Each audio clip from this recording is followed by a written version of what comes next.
Install Android 9.0 Pie on Xiaomi Poco F1 via LineageOS 16. Please check the description for important notes and all the download links. First download ROM and GApps packages, then transfer the downloaded files to the phone storage, link is in the description below.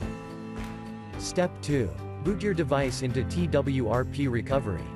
Once in TWRP, click on Wipe, Advanced Wipe, and select the check boxes, as shown in the image, excluding internal storage.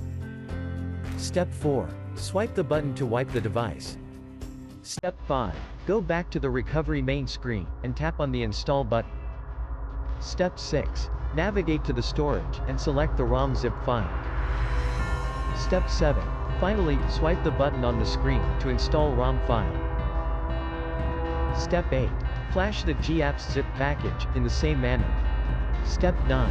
After GApps flashing completes, select Wipe Cache and Dalvik from bottom left side of screen, and swipe to wipe. Step 10. When the flashing process is complete, hit Reboot System. That's it, you have successfully installed the ROM on your device.